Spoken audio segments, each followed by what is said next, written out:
Good evening, afternoon, etc., ladies and gentlemen. Can you guess where I am today? And what this toad's problem is? He looks like he needs to take a piss. We're in front of Gelato Tower. It's time for more 100 coin nonsense. Oh, fun. Now, out of the 4 videos that I've had to edit, this is the one that I've had to cut out the most because this is probably the blandest fucking mission in the entire game. No joke.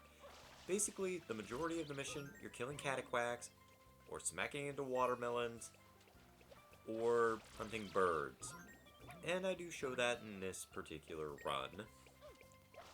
I show the first few times I go after them, and then I show where everything else is, because I'm not a sadist, and I don't want to show you every agonizing moment of grabbing the 100 coins, because if I did, this video would be literally about 30 minutes long.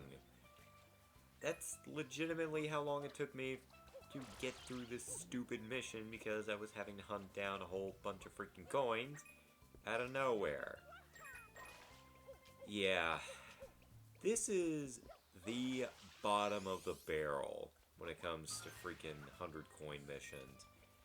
Like, if you had to tell me exactly which mission I wanted to do the least out of the no, not 7, 9 missions that we have to do in the game that involve collecting 100 coins, this is probably the one that I regret the most, because it's not hard, it's just time consuming, and that freaking Cataquack. I thought I told them to quit spanking me, but they seem to have forgotten that lesson. Gotta get more toilet paper, kind of like how Mario keeps missing that watermelon there. But yeah, the walkthrough actually recommends you go into episode... Did it recommend episode 3, or did it recommend episode... No, it actually did recommend episode 8. This is probably the only mission where you're going to be able to collect all 100 coins successfully. Because you could, in theory, do that in episode 6 with Yoshi, but not very successfully. I actually managed to get up to 89 coins, and then I couldn't find any more, so I had to completely scrap the recording. Even though that was more interesting. It was much more interesting running around with Yoshi and trying to grab the 100 coins than do this one. I mean, yeah, there's still plenty of spots where you can grab coins, like that one right there. That's a pretty easy spot, but otherwise, it's just stomping on Cataquacks. Maybe the occasional little sprig here and there. And don't get me started on the birds. These birds, oh my god. If you don't have Yoshi, they are so annoying. Even if you have Yoshi, they get out of the way really, really fast. And yeah, it is so annoying. It is so annoying to snipe these things unless you are really fast. Because they get out of the way. And then you have to spend like 20-30 minutes just trying to freaking spray these stupid birds. Unless you're a freaking, unless you're not a sadomasochist, in which case you are smart enough not to do that, but then you have to go and run into the watermelon like I was doing right there earlier. Because I was getting sick of having to spray the birds. I missed that one there, by the way. There's actually something amusing that did happen during the recording. And that was actually that a bird ended up clipping through the, not the fence, out of the stairs. It managed to clip the stairs, and that was pretty funny. But it wasn't funny enough to include in this video. It was just kind of like, what?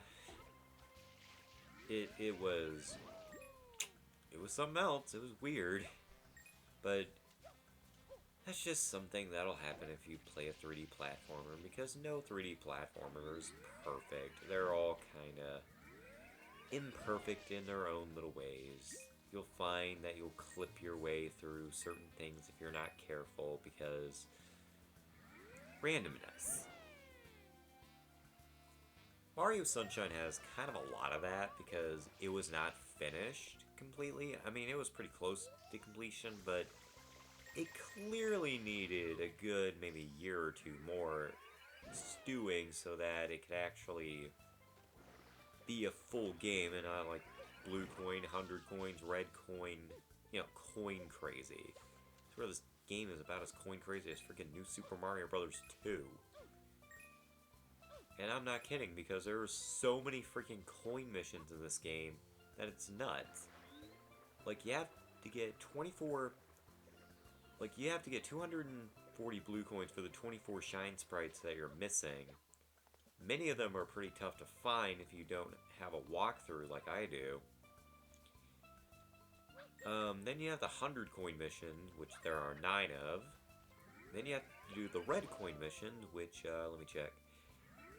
There are 2 in Bianco Hills, there is 1 in Rico Harbor, 1 in Gelato Beach, 2 in Peanut Park, 2 in Serena Beach, 1 in Noki Bay, and 1 in Pianta Village. That's kind of crazy. I don't know why they decided that was a great idea, that these stupid secret missions needed red coin missions inside of them. I mean,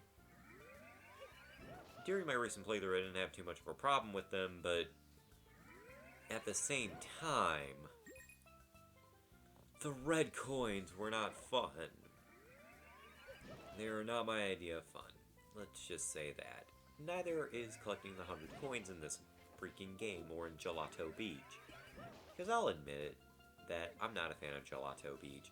It's very bland. It's just like your generic beach level, and it is very pretty. Like, from above, it is so gorgeous. Look at that water. That water just looks so good that you can just drink it, even though it's salt water. But just, That is something I do like about this game. The graphics are amazing, but I've praised the graphics before, and there's one of the few times where you can actually get your head stuck in the sand, kind of like Mario 64, where you can actually get your head stuck in the snow if you're not careful. It's pretty amusing when Mario actually does get his head stuck in the sand, because, you know, it's Mario getting his head stuck in the sand, and it's funny looking.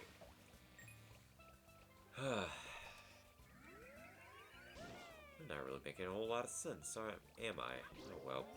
Can you blame me? These stupid Cataquacks keep spanking me. It's like 3 in the morning when I'm recording this. I'm talking over 100 coins. You're stupid. You're so stupid. That was a pretty cool shot, though. I mean, Rocket Nozzle's a pretty awesome power-up indeed. Come on back, Mr. Watermelon. Give me that shine sprite. Get me out of freaking Gelato Beach 100 coins. Of course you put it over there. You couldn't just put it right there where I got the 100th coin. Also, why do the shine sprites... Oh, there's another instance of Mario getting his head buried in the sand. That was pretty funny. Why is it that in Mario Sunshine, the 100 coins kicks you out of the stage, but Mario 64 didn't? That doesn't make a whole lot of sense to me. But then again, why does a little water pack on your back propel you upwards? Nothing makes sense in this game. It's just common sense. You know, common sense does not exist in Mario. Everyone should know that by now. Speaking of red coins, oh boy, time for another round of red coins. You ready? This one is in episode 1, and oh boy. Fortunately, the Cataquacks aren't nearly as aggressive in this stage as they are in later stages, because this one just has the blue variety and not the red one. The red ones will actually damage you, and you are not spanking me, Cataquack. You will mind your own fucking business. Also, Mario totally escaped that with his life. Anyway, this one's pretty easy too. I'd say this is probably, I would go number 2 on this one. It's either this one or Peanut Park Episode 1 that's pretty easy. I'd say between Gelato 1, Rico 3, and Gelato and Peanut 2.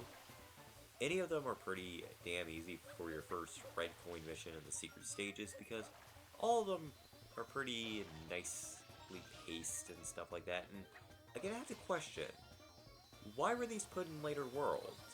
These feel like they should have been in earlier worlds, like the one in Rico Harbor could have been World 1. This one could also be in World 1. And, was it, Bianco 2, that one could actually be in, like, I don't know, Peanut Park. But Peanut Park, a Peanut 2, could be, actually that one could be, like, the first one. This one could be, like, Bianco 2. I think the one in Rico Harbor could actually stay put, but that one could be fairly questionable as to why Mario blinked weirdly there. Anyway, basically, there are a lot of choices that could have been made, but they were not. That's, I guess, what I was trying to say. Did that make sense? Probably not. But that's what you get for trying to talk over coins, like I said last time. Hopefully I'll make more sense in the next episode as we take on Bianco Hills' 100 coins and red coin challenges. So, tune in for part 20. Bye!